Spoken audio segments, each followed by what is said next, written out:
All right, let's get started now. Yeah. Welcome everyone. The music is also still going. Oh, nice. Got it. Okay, perfect. So welcome everyone to our second workshop event in collaboration with Rice People, where we will learn about how to think like a PM through solving a real life product problem. My name is Judy, and I'll be your host for tonight's event. Let's first pass the mic to our club president, Ratchet, for an introduction to our club. Hey everyone, thanks so much for joining. Just a quick, overview of what we do as a club in case you're new. We basically are striving to be an inclusive product management community at UBC where we help you learn about PM and also try to build out a community for us to get to know each other and get similar-minded people together.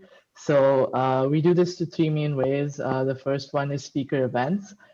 This is where we invite product managers who currently work in industry to come share their experiences, and we can try and extract some learnings from that, because one of the best ways to learn about PM is to learn by listening to other people's experiences. The second way, which is what you see today, is more interactive. These are more workshop style events where we kind of try to pick up specific PM skills that could help you maybe in your first PM position, or even if you're just coming up with a new product idea. And finally, the last is our Slack community. We are about 160 strong right now, just a place for you to get to know other students who are interested in PM at UBC and also outside UBC. So thanks everyone again. Thank you Rice team for joining. We're super excited to have you here and learn from you all and get some cool learnings out at the end of this event. So I'll pass it back off to, I believe, Rise to start their presentation. Oh, not yet. Sorry. Let me just jump in before that happens. I just have a few more things to say, right? So as Rashid has said, this is a workshop style event. So there will be a presentation and some interactive activities. So to make this more interactive, we encourage you to turn on your cameras, especially during the workshop later on. But this session will be recorded, so if you feel uncomfortable with being recorded, you don't have to do so. And before we begin, we would like to acknowledge that UBC Product Management Club is based at the University of British Columbia, and we are gathered today on the traditional, ancestral, and unceded territory of the Musqueam First Nation people. If you would like to learn more about the native land, please visit nativeland.ca. We will be sending a link in the chat box below. And here's the agenda for tonight. So after this intro, we'll move on to a presentation by Rice People, following by a workshop in breakout rooms and a debrief at the end. Lastly, there will be an optional Ask Me Anything with the Rice team. Today's session will be hosted by the product team from Rice People. Rice is an organization that unifies HR, benefits, and payroll into a simplified, personalized, all-in-one people platform. Now, without further ado, I'll now pass it off to Rice People to introduce themselves and start the presentation. UBC! Thank you so much, Ratchet and Judy, for the lovely intro. I personally am super excited to be back with my UBC people, to geek out on some product stuff and just learn. But hey, before we get started, let's acknowledge the amazing job that UBC PM Club has done so far. I did organize a few events back in my own UBC days, and I tell you what, they are so much work. So let's give them a shout in the chat, give them a woohoo, an emoji. If you have your camera turned on, just clap on the mic. Just show them some love and tell them how excited you are. Also, Zoom had this emoji feature that I love. You all should use it. Alrighty, I'm seeing that some of you are awake. Is everybody on the +15 time zone, or do we have some people that are in a more morning time? Cool. So my screen, you all could see my screen. Okay, so today we want to talk to you about one of the hot topics in product management. But first, a bit about Rise. Whether full-time or co-op for you, there's going to be different stages throughout your journey with a company. Let's say, as an example, your dream job is to work at MJ's Donair shop. First, you're going to discover about MJ's Donair. Next, you're going to apply for a job in MJ's Donair. Then you're going to be interviewed. And when hired, you're going to be given a contract. And after your first few weeks in that company, MJ's Donair, is extremely important for you to be learning the ins and outs of the business.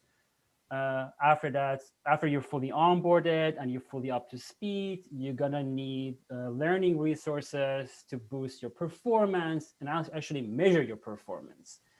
Then it comes the sweet cash that you're gonna see in your bank account. And sometimes you take vacations. And of course, last but not least, you need your health benefits. So that's everything that you're gonna need as an employee in a company. Rise is just a platform for that. Not only that, for the employees, we also help the people management team, like HR team, payroll team in the companies, to manage that entire journey, like life cycle, as you're in that company.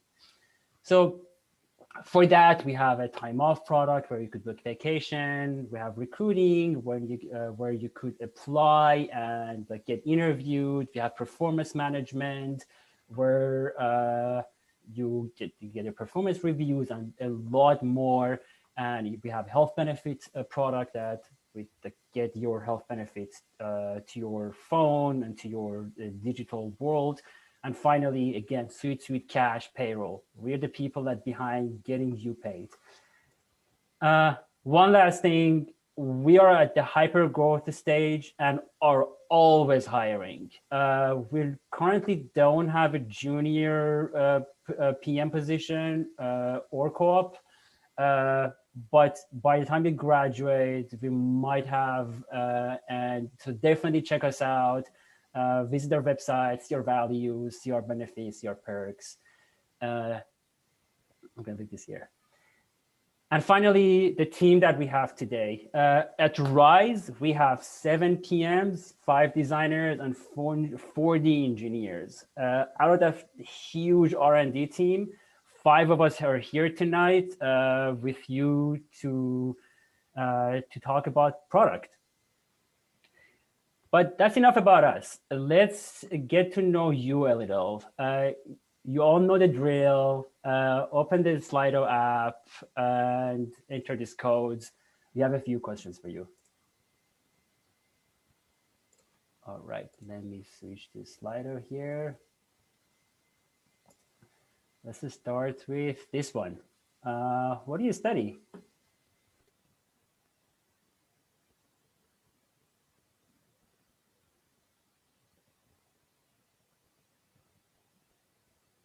Okay, we have one response.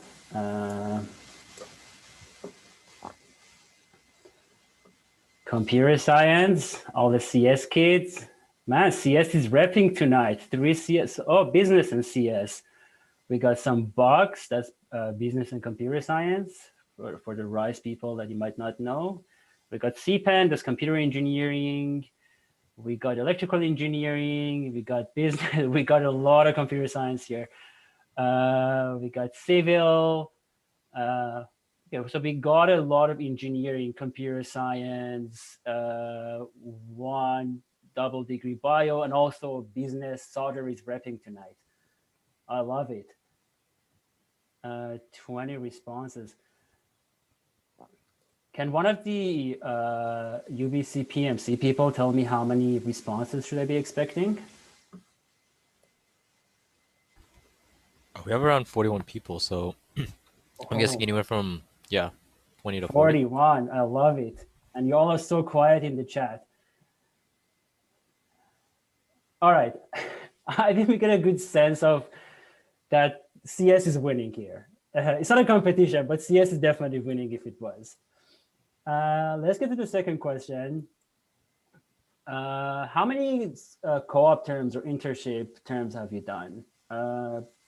again, it's up to you what you want to define, but we're just going to get a good feel of where we are at. Okay, so a lot of CS people, a lot of Box people, a lot of business, and we've done a lot of work already. Cool. Maybe we should be hiring, guys.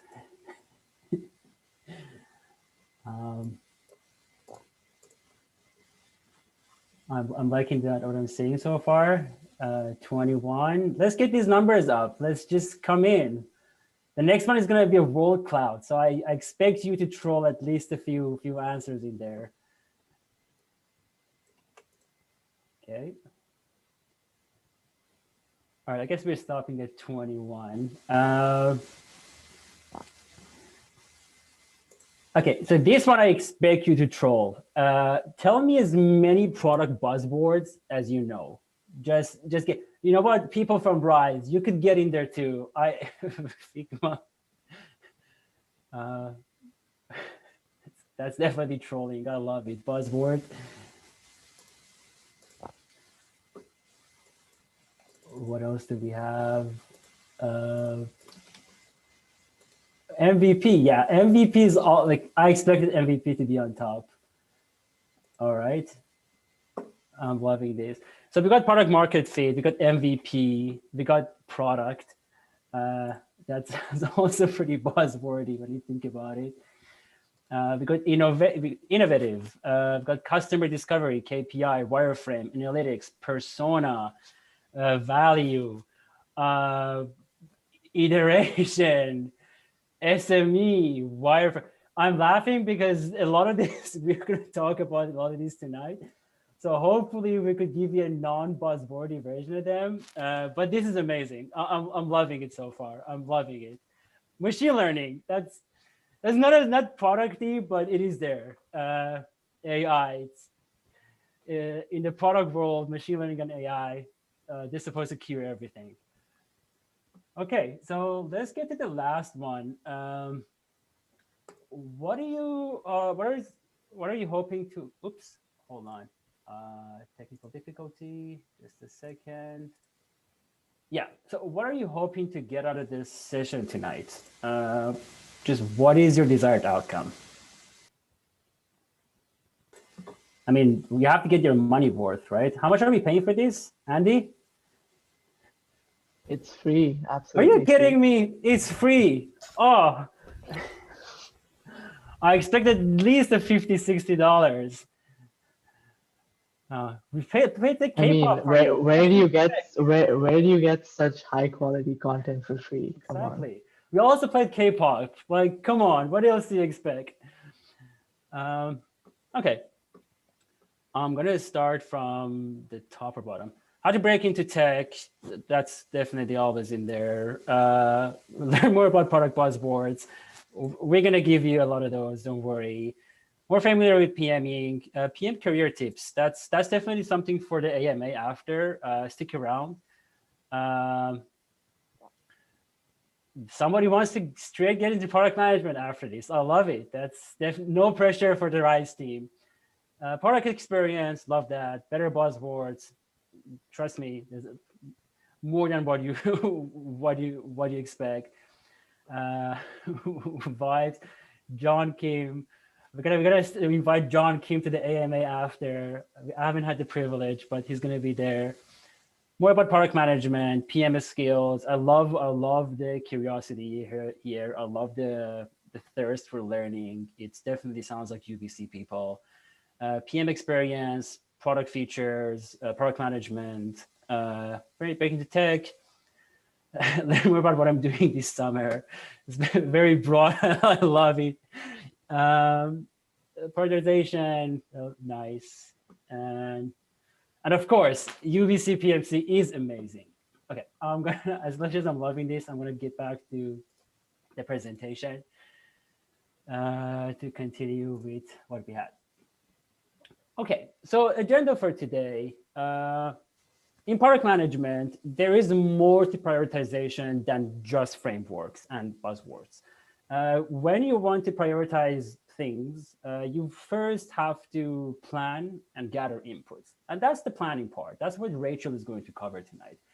And next, we're going to have the core, the prioritization, processes and frameworks. And after, Ibrahim is going to talk about ideation, collaboration, and prototyping. These are super important topics, and they're going to be extremely important for you when the Prodathon, is that correct? Prodathon? Okay, yeah, I'm saying that. Absolutely. Yeah, and when the Prodathon is coming. I'd love to know the ideation process behind Prodathon, but that's another conversation. So we're going to wrap the talk with a case study and bring it home with the workshop. So without further ado, Rachel? Oh, just really quick, guys. If you guys will have any questions, people who aren't presenting will be able to answer.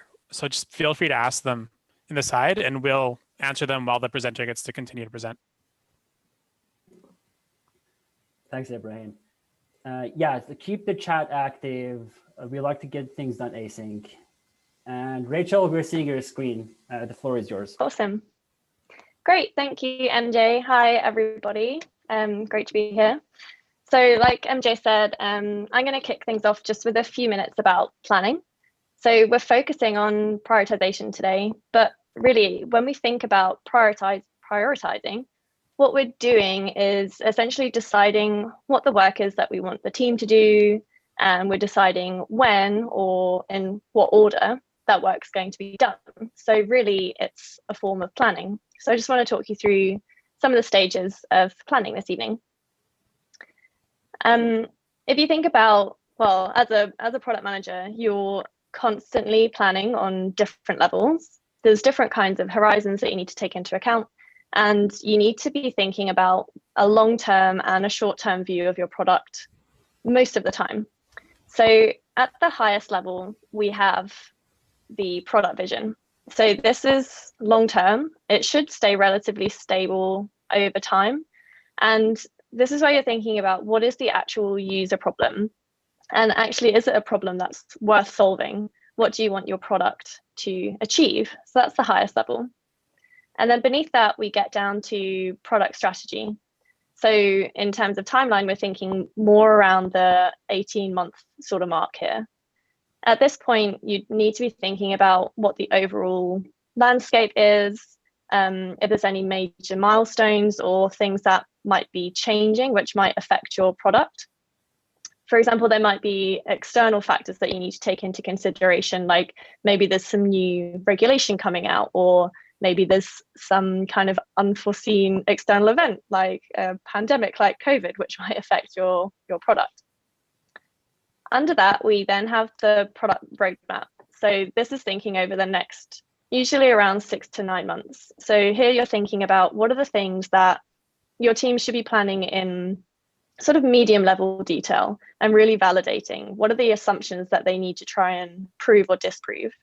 This is about making sure that there's enough useful work ready for your team to do. So it's important to think here about that term useful. We want to make sure that we're focusing on the most important problems that we need to solve. And then finally, in this sort of levels of planning, we have the sprint. So this would be the next 2 or maybe 3 weeks, depending on how you're working. And this is thinking about what is the team building right now. So at any given time, as the product manager, you'll be thinking about these different horizons. And honestly, you'll probably be having some doubts now and then, and maybe some questions. You'll be thinking, are we actually working on the things that we really should be working on? And that's where the prioritization comes in. So for today, we'll be talking on sort of focusing on these 2 lower levels, really the roadmap and the sprint. But I just wanted to point out that it's important to recognize that as you're starting to prioritize at a more granular level, you should always have your product vision in mind, and you should be able to take the work of the team and tie it back to that vision. So you know that you're always heading in the right direction. So if we're thinking about planning on these different horizons, how is it that you actually know what the things are that you and your team should be working on? So this is where the prioritization comes in. difficult word. And to do this successfully, you really need a variety of different inputs. So I'll talk you through a few of those now. Also, What sorry we've got to here. interrupt, Rachel, but I noticed that your Sure. camera's off. I think that sometimes when you screen share, Oh, it might sorry. automatically get turned off. So yeah, just wanted to let you know. I'll switch that back on. Sorry, yeah, don't know how that happened. Great. So this on screen is a sample of some of the most common inputs that you will use and refer to during prioritization. So some of these will come right at the start of the process during discovery, and other things may only crop up later on once your product is actually live and being supported and iterated on. So for example, we've got user research. Doing user research with potential customers or existing customers that you already have. This is about asking them questions about their experience, or maybe giving them new prototypes to test out and give you feedback on. And this is really an essential source of knowledge about your product. And it should really be the main thing that is shaping your vision, getting those user needs and understanding what it is that your users need from your product. But we also have business needs. So at Rise, for example, in the area that I work on, this can be regulation surrounding group benefits. So there's certain rules that we have to follow within the product. Or maybe there's some security features that we need to implement to meet our internal standards in terms of data and privacy and security. Then we have support tickets. So if your product is live, you should have some way for users to get in touch with you. It might be that they need to report a bug or let you know about an idea or request that they have for a new feature. And this is a really rich source of evidence for things that you may need to either fix if it's a bug or consider for future features within your product. We've got here as well cross-team collaboration. So this is a really good source of product inspiration.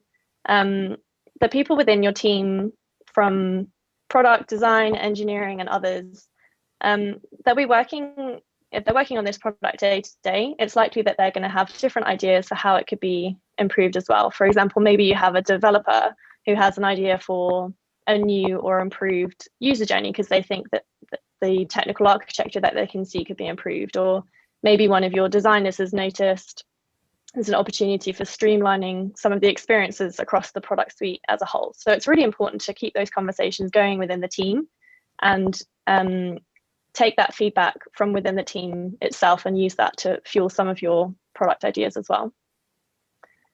Then we have market research. So this can really be quite essential to make sure that your product is able to stand out in the market, and also so that you're able to attract more customers than your competitors so that you're viable within the market. And finally, we have analytics. So this is about using data to look at the way that your users are interacting with your service. So maybe there's some particular features that they pick up more frequently than others, or maybe there's points in the service where they're dropping off or getting blocked. So that would be a way for you to assess how the product's being used from a more analytical and evidence-based point of view. So using all of these inputs together will give you a really rich base from which you can start to make evidence-based decisions to prioritize what your team should be working on. I'm going to hand over to Blake now, so he'll talk you through some of the more specific frameworks that you can use within prioritization. Thanks, Rachel. All right. Let me know when my screen flips over. I think it's doing the screen share, just not 100% sure.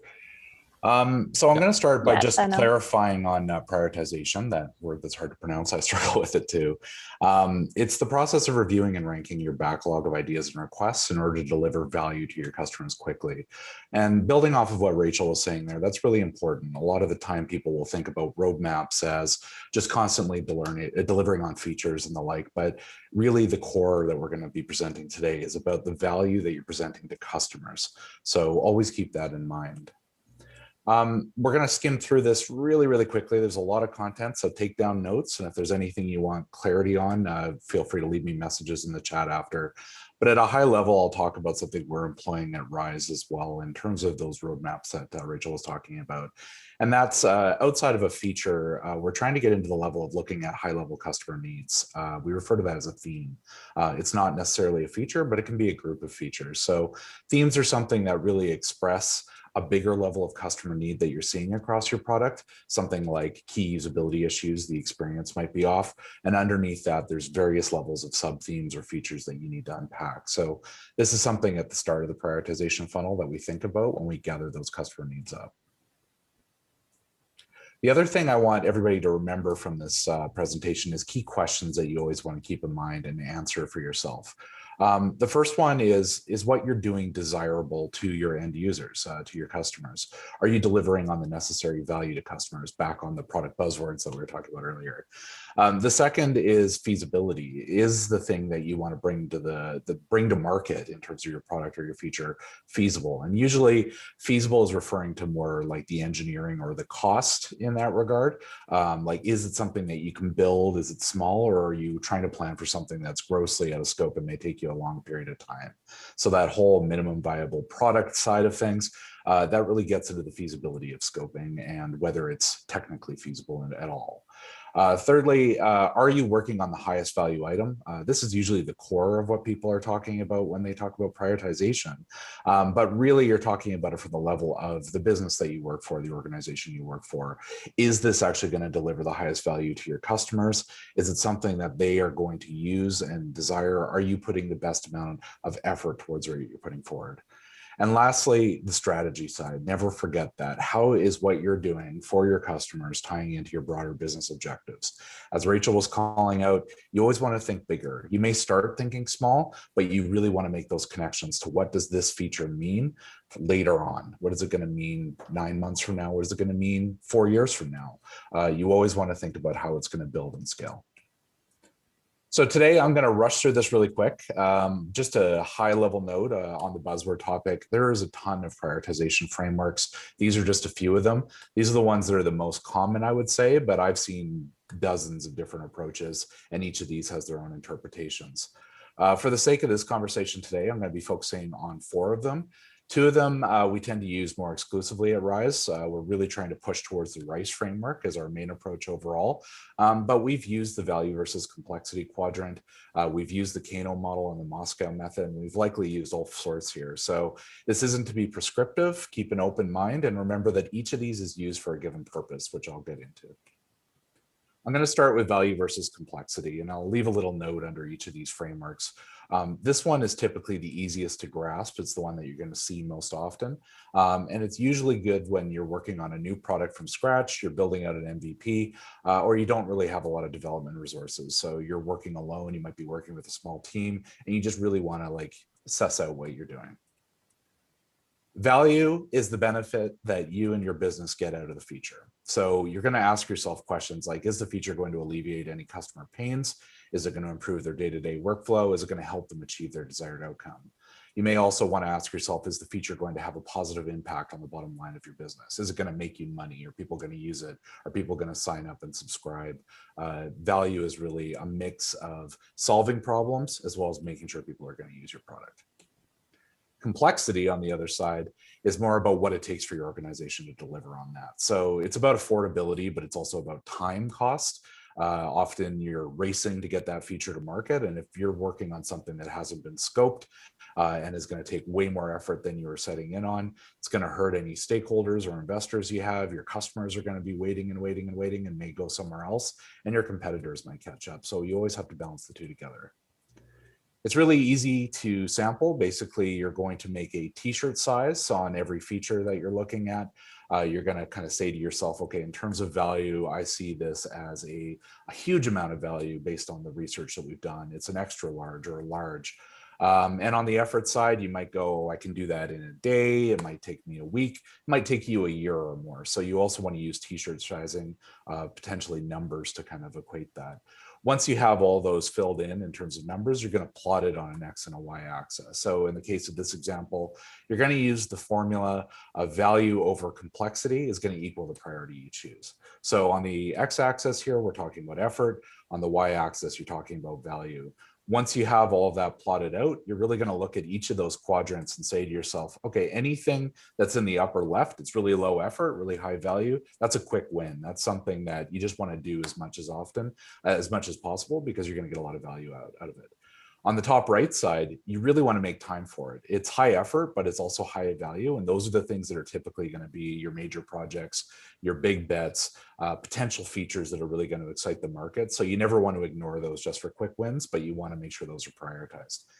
Anything at the bottom, the two quadrants there is, it could be usable if it's low effort and low value. It might be a nice to have. You may have time in between planning for another project, so you may want to consider that as a form of busy work. But anything on that bottom right, if it's low value and high effort, try just to park that. It may not be the right fit for you. You may want to scope that a little differently. Try not to focus too much on that one. The next framework I'm going to get into is RICE, which is an acronym that I'll get to in a sec.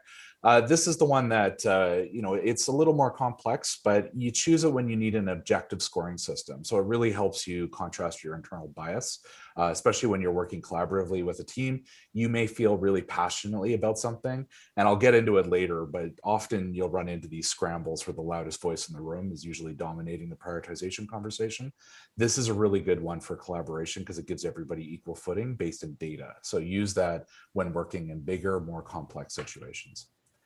As I mentioned, RICE is an acronym. It stands for reach, impact, confidence, and effort. And the formula goes when you multiply reach, impact, and confidence in numbers that I'll get to in a sec, and you divide that by effort, you get a score. And that score is how you're going to be able to prioritize with some evaluation at what you come with at the other side. Lots of words here. I'll try and summarize really quickly. As I mentioned, on the reach side, it's measured by the number of people events per time period. So a really good example is that it might be the amount of customers that you're expecting per quarter. It's a projection, so it's not an exact number, but you should have a rough idea based on the data sets you're getting on what kind of growth potential or projection you might have. But it doesn't have to be customers per quarter. You can use this in any regard you want. It could be transactions per month. It could be a lot of different examples as I've shown here. Reach is really important because, as I mentioned, it gets you away from bias towards the features that you'd use yourself. So you're going to run into planning situations where if you're on the product management side, you might go, well, this feature is going to be the part that really makes this product shine. And you may chat with an engineer and they're going to go, well, yeah, except there's this technical piece that's really holding us back. I think that's more important. You tend to run into those in collaboration quite a bit where you're conflicting with everybody. And these tools really give you a sense to let's lay it all out, measure it out, and have a conversation based on data. Use this as much as possible for real measurements from product metrics instead of just pulling assumptions or numbers from a hat. The next one is impact. So impact is a multiple choice scale in this regard. It focuses on projects that move your needle on your goal strategically, and it estimates the impact on an individual person. You want to choose an impact number in a way that may seem unscientific, but it's always good to remember that even though it may feel unscientific, it's better than a tangled mess of human emotions and gut feelings. So it's trying to give you a ballpark. But ultimately, what you really want to do here is that when you think about the value that this presents, you're really going to think about, okay, this is going to have massive impact. I think that this is really going to drive the market, so I'm going to mark it as a 3. Or when you really start asking yourself a lot of questions, maybe this doesn't have as much impact as I think. And this is usually done in a group to kind of challenge what you're thinking. So you use a point scale starting at 0.25 for the most minimal amount of impact that you think it's going to have. And if you think it's going to really drive the ball forward, you go as high as 3. An example is for each customer who sees it, this will have a huge impact. The impact score might be 3. The third variable is confidence. So you really want to curb enthusiasm for exciting but ill-defined ideas. So this is really telling you that you may think this is a really good idea, but if you haven't done your research, you haven't gotten any kind of engineer experience on it, the designers don't really know how it's going to work just yet, you're going to have a low degree of confidence. Whereas if you've done your homework, you've done a lot of research and discovery, you're going to have a high degree of confidence. You're really certain about how this thing works. So this is really to kind of gauge how certain you are before you go into planning. You use percentage points here. 50% is low, 100% is high.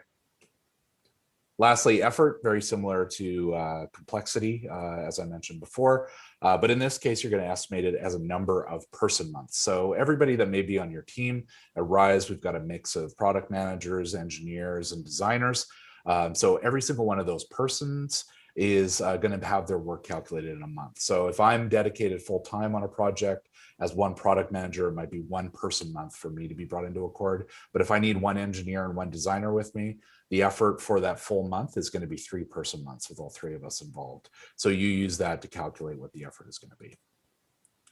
So you combine all 4 of those together and you get a score out of it. And it is a mix of the impact, which is going to be a number like 2,000 customers that you think it may reach. An impact number might be 2x, 1x, 0.5. A percentage point, 100%, 80%, 50%, and the number of person months, and you'll arrive on a number. We'll get into that more later. Kano model is another one which I'll fly through, very popular as well. I love the example with this one of thinking about a car. So when you think about a car and the features that that car has, there's going to be the pieces that you consider the table stakes, needs wheels, needs a steering wheel, needs an engine, needs to have some sort of fuel. And then there's going to be the nice to haves, you know, air conditioning, cruise control, things like that. And then there's going to be the exciters like dog mode in a Tesla where you can put the air conditioning on for your dog. That's what this really helps you to do, is to case out the market and really get a feel for what is going to drive this product forward.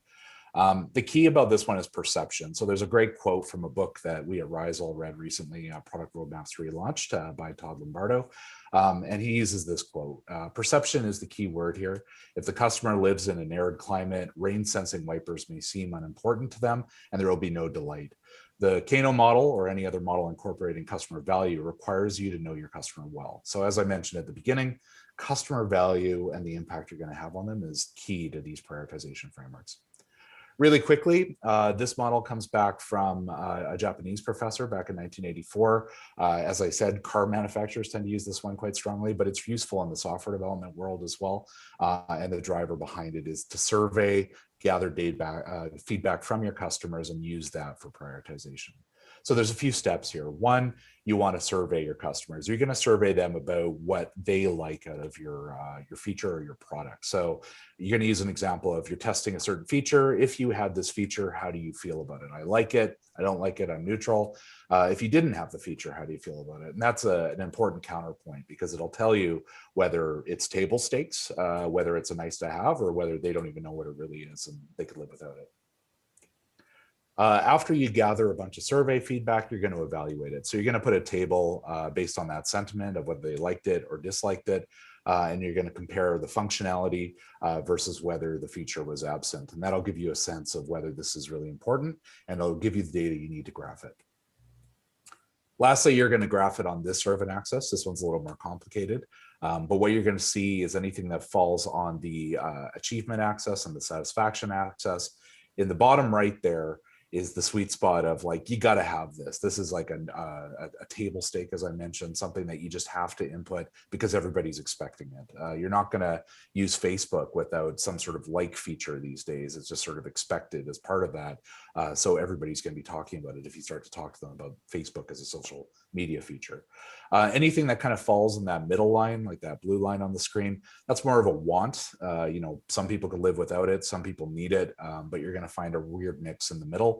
And anything that kind of falls in that top left quadrant those are the exciters. Those are, oh, I've never thought about that before, but that seems really cool. It's likely going to take you more work to get out there, but you want to balance everything out with a proper balance of some exciters, definitely all of your table stakes, and a few wants in the middle. Anything that falls into other quadrants on this map, I would call those indifferent. And that just tells you that it doesn't really drive customer value the way that you would hope. Lastly, the Moscow method. That's another, it's not quite an acronym, but I'll get into it in a sec. But it's what you use to communicate scope more often in terms of a feature release. So the method really helps you prioritize your features into 4 unambiguous buckets, typically in conjunction with timeframes. So something in modern software development, we really don't like to fixate on specific timeframes, but we are obviously always working towards something. But the Moscow acronym there stands for must have, should have, could have, and won't have. And this one comes back from the Oracle company back in 1994, and they were using it for agile project delivery. So very quickly, must-have features seems really obvious there. They're non-negotiable requirements, things that you have to have in order to launch. If you're doing an MVP and you're using a Moscow method, you're going to find that most of your features are must-haves. That's what you're going to work on first. Anything that's in that should have, could have, or won't have category, you're going to park those for a later release and try and find some balance between the should-haves, the could-haves, and the future must-haves. The should-haves, those are really good for you to know. And what you're going to do is you're going to go through your prioritization focus.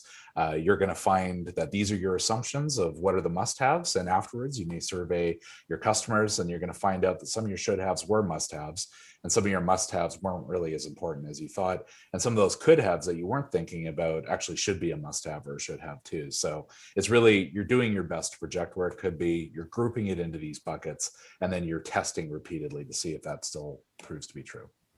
So it's really complex, but you can do it just in swim lanes. You're just breaking apart everything into those buckets so you can figure out how to prioritize. I'm going to get into this part really quickly. This is not to do with the methodologies, but it's about what to avoid in prioritization. So this is just some experience. You're going to hear some more product buzzwords here, but just some things to look out for. When you're doing any kind of prioritization, never lose sight of your objectives. The other thing, as was mentioned earlier, always be collaborative, never be a lone wolf in terms of the prioritization. None of these should be done in isolation. You should always have your customers in mind, any other feedback or data, and always work with your fellow teammates. Thirdly, you're always going to be into a pressure situation at companies. You're going to have urgent sales requests, support requests, something's broken, customer X demands this tomorrow. You got to make sure that you're not triggered by those requests and that you're always using some sort of methodology to balance out what to do with your own work and your own team's work. As mentioned again, don't lose out on user value. Always know what your customers are doing and always have some tangible way to survey, to ask, to learn, to listen, to evaluate with surveys on what that real value is.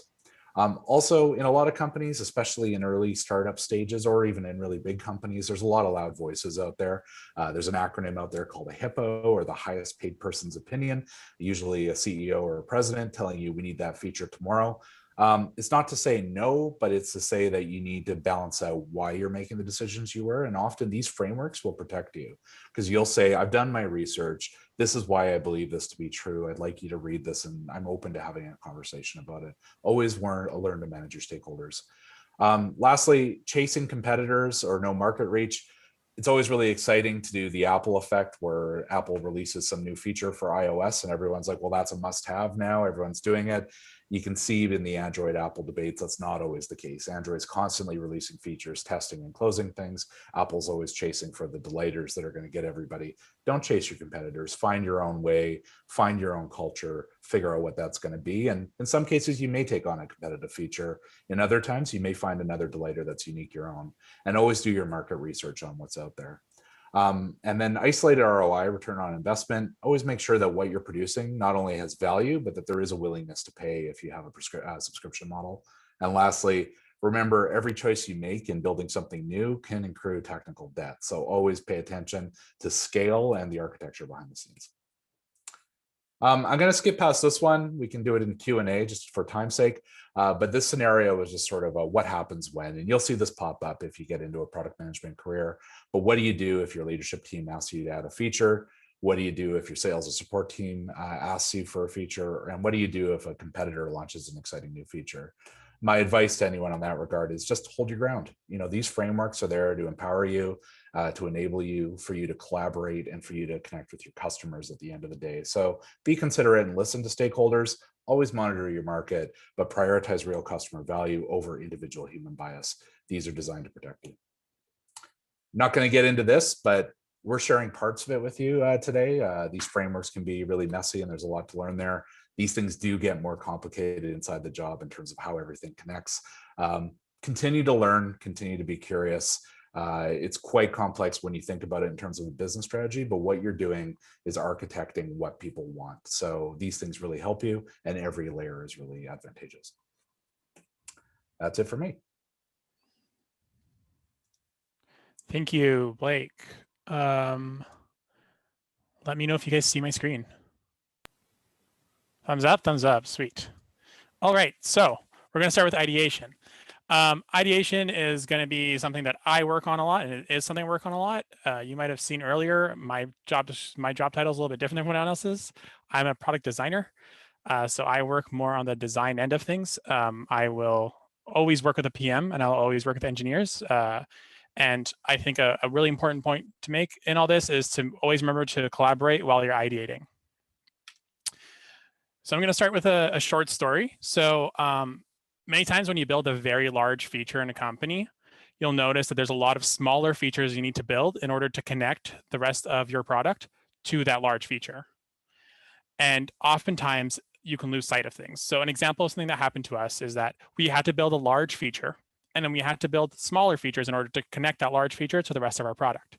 So we needed it, we designed it, and then we asked the developer to do it. And the developer projected 6 weeks. As you can predict, that didn't go well. It took about 6 months to deliver that. And the reason was we weren't communicating, we weren't collaborating, we were kind of just doing. And though it might be great to hit the ground running and ship small things fast and fix them later, you kind of learn that once you reach a certain scale, that becomes more difficult because you just accrue more and more technical debt, and you spend time doing things that you shouldn't be doing anymore. So what happened? We designed around assumptions. We decided that we knew what was wrong. We knew exactly what it was. And a lot of times we made those decisions without a developer, or with a developer, but without the developer who actually was an expert in that portion of the product. And that creates a lot of issues because they make a lot of assumptions as well. And we rely on them to make those assumptions, and we also pressure them to make those assumptions, but we really should look for the right person. We also designed without them. So not only did we design around those assumptions, we also sometimes would start those designs without the right developer around. So we would build something and we just expect the developer to be able to build it within a small time frame. Something that developers and PMs always tell me is that everything is feasible, but is it really going to happen in the time that you can do it, like that you have to do it? So you can really build anything, but do you have the time to build that thing?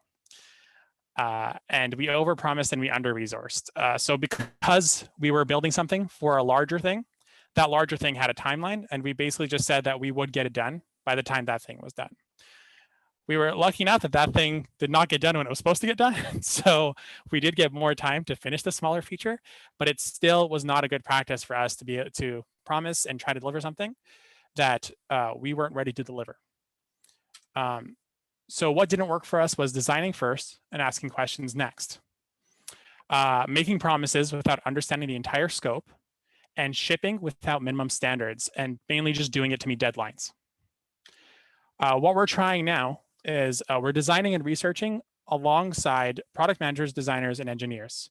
We try to bring everyone in early, and we try to shape the product or the feature or whatever it is that we're doing all together, so that we don't try to build something where 6 weeks down the road, the developer will say, we can't do that. We commit to reasonable timelines, and we make sure everyone has a hand in those timelines. So if someone says we need to build this next week and the developers need to start, even if the developers have time, me as the designer, I can say, I don't have time because I'm doing A, B, and C. Or the developer can say, it really won't be done in our first sprint. We might need 2 sprints to do it. So there's a lot of different things that happen where it's like a PM will need to negotiate with the designer and the engineer in order to figure out what the best timeline is. And most importantly, it's so you don't deliver something where in the end, the user will see it and they will churn as a user. They can leave you if they feel like the product you built for them isn't a good product. And then you also have to set certain non-negotiables. Something we started, especially in the engineering team, is that we say that we literally won't release if something isn't done. So if we don't do things like end-to-end tests, which I have no idea how those work, but end-to-end tests, if we don't do QA, if me as a designer, if I don't think every pixel, literally sometimes I'll tell them to change something from 12 to 13 pixels. If I don't think every pixel is perfectly in place, we won't release. So we have to make sure that things are perfect, or else we'll continue to build products that will accrue more and more technical debt. Because saying you'll fix something later once is fine. Saying it 100 times means you need 100 different tickets to fix 100 different things. So the reasons why, I'll try to zoom through this one.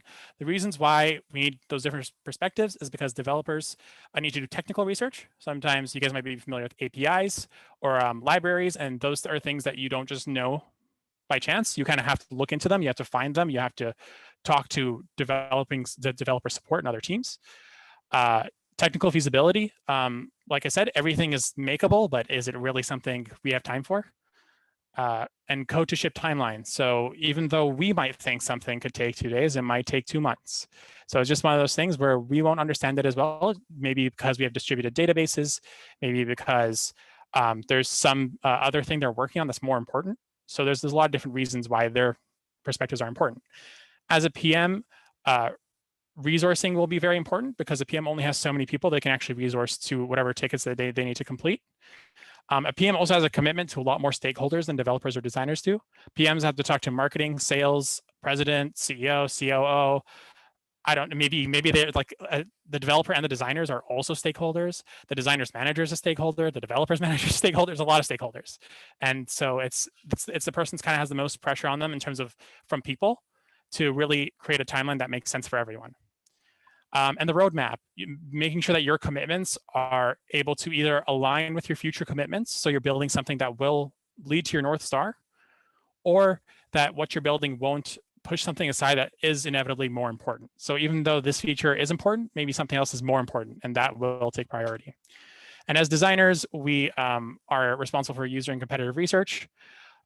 We offer insights into usability. That's either through research, through experience, or just through our conversations with other people. And we also offer visual design, of course, and that's something that may not seem important, but as you grow, you'll also notice that if you don't have great visual design, it will lead to bad user experience as well, because bad visual design can lead to incomplete actions or a high bounce rate from people wanting to do regular tasks that really just get them from A to B in their daily work. And overall, familiarity of the product is going to be something that's very important. If you just hired someone, they usually won't be the most reliable in terms of being able to give you a timeline. So you'll notice this a lot, especially when you're growing rapidly. If someone just got hired, they will have a more difficult time delivering that kind of content. So it's really important to understand that different people in your team are at different levels of knowledge, and to really work around that and make sure that if they need help, they're getting the help and not pressuring them to answer questions that they don't know how to answer. Always remember that a good answer to a question is always, I don't know, if you really don't know, and don't try to make things up just to get past the meeting. Some things that we talk about, I'm not really gonna get too deep into this, is technical limitations. So things that I, as a designer, wouldn't really know much about, but developers would know a lot about. Maybe non-negotiables. Like I said before, there's some things you just have to do or else we're not releasing. APIs and libraries, things that the developers need to look into before we start designing, so that we're not designing things the APIs are not capable of. Lo-fi mockups, we're gonna get into that in a bit. Setting reasonable expectations for delivery, that's pretty self-explanatory. Just making sure that you're not over-promising and saying, hey, we're gonna get this done next week, and then your CEO comes to you and be like, hey, it's next week, what's up? And then feasibility of planned UX UI. So I can make something look as pretty as I want, but no matter how much time you spend looking at motion graphics online, none of that really counts because none of it will be done. In the end, developers are not really going to spend time doing any motion graphics, but what they will spend time doing is building proper UX flows that really just deliver for the end user. And missing information. There's some things that some people will know and some people don't know, and making sure that you know what you don't know means that you can go around and ask the right questions. And I'm going to get really try to get through this really quick. Sorry, MJ. Just there's some things that me as a designer will tend to work more on than a PM will. But as amateur PMs, you will start to work on those in smaller teams or just for your own personal projects. And you will need some form of prototyping tools. I'll do these explanations as I go through the tools. So an example of a tool is personas, creating an archetype or character that kind of just personifies who you're selling to. Sometimes your company can have 3 to 5 personas. A company like Facebook would probably have 20 different personas, maybe 50 personas because there's so many users. But a company like ours at Rise maybe would have 5 to 10 personas depending on what kind of user they have, which products they have, things like that. You just use this to see what their goals are, their frustrations, apps they use, and to kind of align yourself with their moods and their decision making.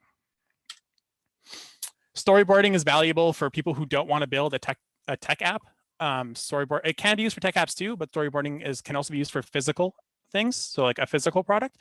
It's just to kind of represent a story of how your product how the user will interact with your product. So it's literally a one-by-one story that just says, hey, I discovered your product, I signed up for it, I used it, I'm happy. And just trying to figure out what those steps are in between to really deliver value to the customer at different points, because maybe you'll find that you missed a step, and that step isn't just missed in the storyboard, but it's missed in your ideation and your product creation process.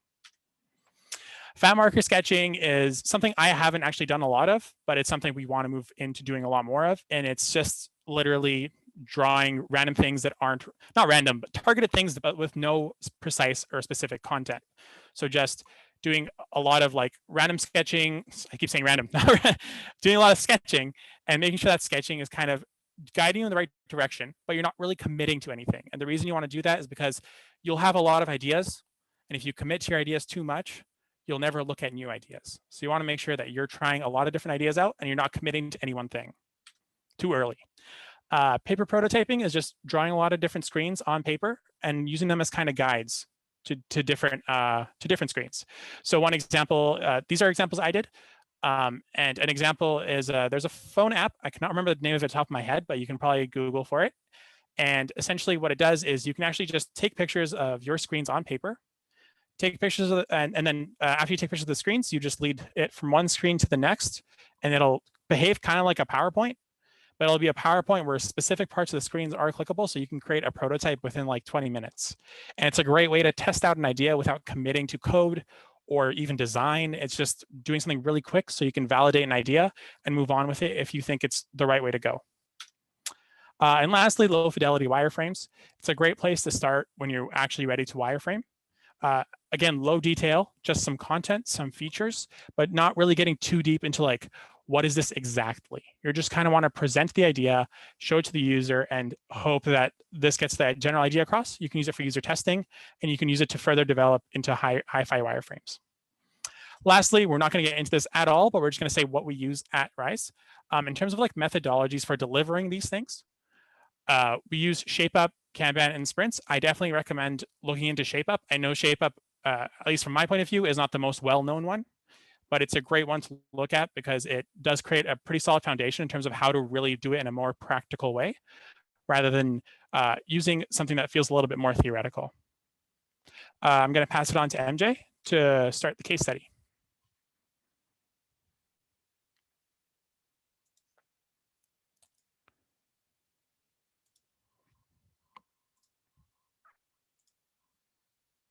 I am muted. Thank you, Ibrahim. Can I get a thumbs up if my screen is visible? All right. So for the case study, we chose our recruiting product. This is a product that I'm sure a lot of you would relate to, and out of our products you relate to the most, especially because you are currently or soon going to be in the recruit process yourself. And as you go through this process, you use like tools that we have made already. So as you're going through your job hunt, you probably have seen these careers pages very, very often, very commonly. This is MJ's donor shop. So as you could see, I'm hiring a lot. I'm hiring a principal donor specialist. And you know, like other career pages, there's a job description and you can apply and upload your resume and submit. So products like this are really, really common. Like you've probably seen, I've seen a lot of them. But what happens behind the scene? Behind the scene, there is a product called recruiting or applicant tracking system. For our recruiting product looks something like this. You see like the list of the positions that a company has open. You could create a new job if you want to hire a new person, like a PM, hopefully someday. You have your list of applicants that, you have your list of applicants for each job. For the donor, like sandwich maker, for instance, you have your list of applicants. You could move them through the funnel, hire them, and also you could review them and collaborate with other hiring managers and other your teammates by looking at their resume and their information. So this is like the gist of the product. We chose this because you probably like relate to this the most. Obviously, like other products, it has a lot of bells and whistles, like settings, integrations, so on and so forth. Yeah, this is the timeline that we built this product. We didn't build this overnight. There was a long road for us to get to our V1 and later stages in the product that is right now. I'm gonna go through some of the steps that might be interesting to you, like the discovery stage, the prioritization, which is the topic for this conversation, and not really get into the solution space as much because that's probably for your later talks. The problem. Let's start with the problem. This is the topic that Alan Albert covered really well last time. So I'm just going to go like breeze through it. When I joined Rise, I got a tap on the shoulder and I was told, hey, we have this problem. We're losing deals because we don't have a recruiting product and our competitors do, and you should go and build a recruiting product. And so the problem was we're losing deals and the solution was build a recruiting product. This is very common. When you become a PM, you're often given a business problem, like increased revenue or this other obscure metric, rather than a customer problem. In those cases, it's very important for you to look at the customer problem behind that business problems. Sometimes this will lead to a new solution or actually invalidating the problem completely. This was no exception. When we look deeper, we realized that our customers need modern tools to hire the best and brightest people like you UBC students. And moreover, small businesses, which are Rise's target customer, can't afford a standalone solution. Like those 200 to 200 people small companies, they don't have the budget to spend money on Workday or SAP or thousands of dollars on like LinkedIn ad messages. So the solution for us in this case was either to build a recruiting product, buy or acquire another product, or have an integration partner to help our customers. In this case, we decided to build the product for many reasons that are outside the scope of this talk. But the takeaway here is that your customer problem, you should know your customer problem really well before you start, even if you're given a business problem. Going from a problem to a full solution requires some inputs in your prioritization machine. Rachel covered inputs really well, all the input types. And it was the same in this product. These are the 5 input types that we covered. Because this was a new product, we didn't have much dependencies with other teams and the product, and also the product, so there was no, we could say like cross-team like dependencies. And also the product didn't exist, so there was no analytics for us to look. So that leaves us with other type of inputs. User research, this was huge for us. We had like 30 interviewed like recruiters from 30 to 40 companies. Yeah, we interviewed recruiters, that's new. It was like we interviewed a lot of people. We talked about their problem. We got deeper to see what's unique about them and whatnot. The second input type is Rise's vision.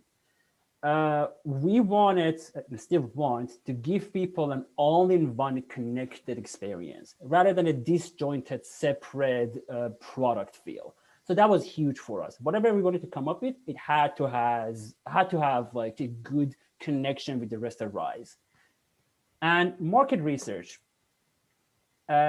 This last piece might have been the most important piece for us.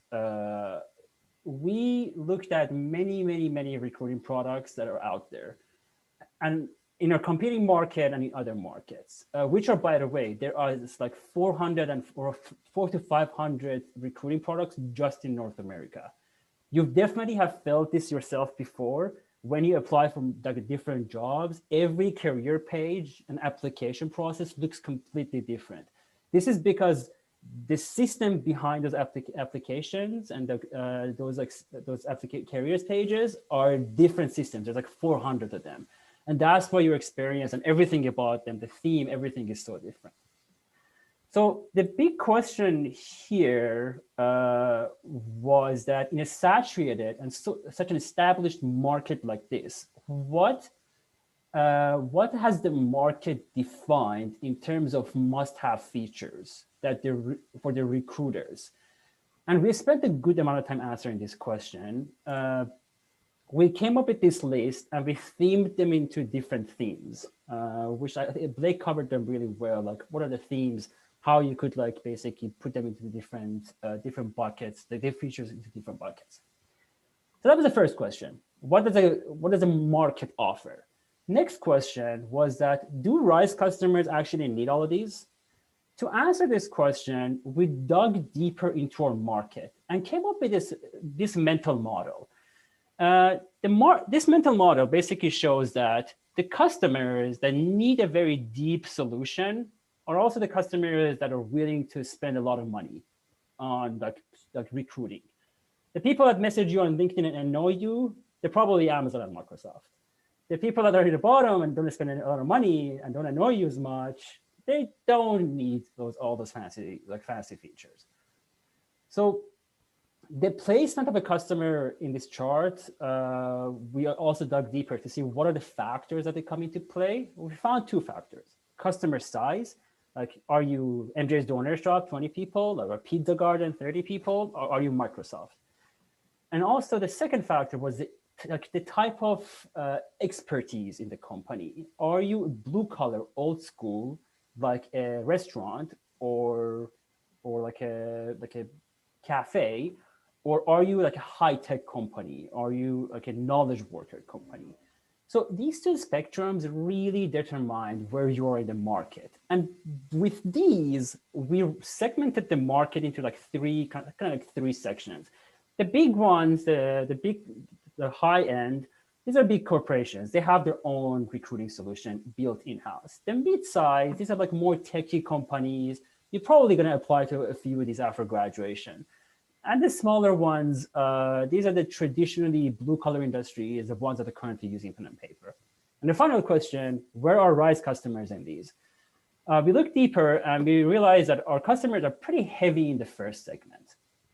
And that was enough for us to get into the prioritization. So what is our version 1, knowing all of these? Because this was very market heavy and very must have, should have, nice to have heavy decision, we relied on these two methods. Kano was like definitely played a huge part. We grabbed the whole list that we had earlier and used the Kano model to see what is our customer segment's perception of value when it comes down to each feature. Basically, what do our customers care about? And we crossed off everything that was not a must-have for our customers. And that got us to Moscow. See like how these two models like play so well together. So these are the must-haves, but we just didn't want to have only must-haves in our V1. That would look kind of like empty, right? And also you need some type of differentiators. That's why we sprinkled some nice to haves, like some customization, some like coloring, and one should have like one like tiny, like a smaller size should have, and very, very, very important feature, which is in the middle, is a differentiator to bring that all-in-one vision. Remember our vision, our strategy of being all-in-one was an input. That's how it plays into effect. We make it a feature. So this feature is basically talking about how when you hire someone, they should flow into the rest of Rise. So that connectivity is so important. And that's such a huge differentiator. This was one of the reasons that we adopted a lot of our customers. So this was problem discovery up to prioritization. The rest of how we define the solution, how we kickstarted to deliver it, we're not going to cover it today, but I'm just going to tell you about the delivery method that we chose because Ibrahim covered it a little. We decided to go with Scrum, and the reasoning was that because we didn't want to release the feature before version 1 is over, we wanted to give our developers maximized flexibility to slice and chunk the solution any way they want. That was our case study. I'm gonna leave like the QA in the chat because we're a little over time, and I'm gonna jump to the workshop. I know we have like the breakout rooms ready for all of you to go to workshop, but let me give you the lay of the land. So for workshop today, we have designed a puzzle or like a case study, small case study for you to solve. In this case study, you are a temporary Rise PM for an hour. You're going to work in like small groups to come up with a product idea and a list of features for that product. And then prioritize those list of features using the tools and the boilerplate board that we gave you. Of course, you need inputs to do so, and we gave you all type of inputs. We gave you like verbal inputs that are given to us from customer support from our customers. We're giving you some user research. We're giving you business strategy. We're giving you sales data, and so on. Okay, so I'm going to ask Andy or one of the UBC people, how are we grouping everyone right now? Yeah. So to kind of reiterate what MJ said, we'll post the link to that Google Doc that was just shown in the chat, as well as a link for the respective Metro Retro boards. So the Metro Retro boards is just a link to a board with a couple of kind of like the key steps that each of the breakout rooms should follow in order to kind of facilitate coming up with features, which is essentially what you're doing for this workshop.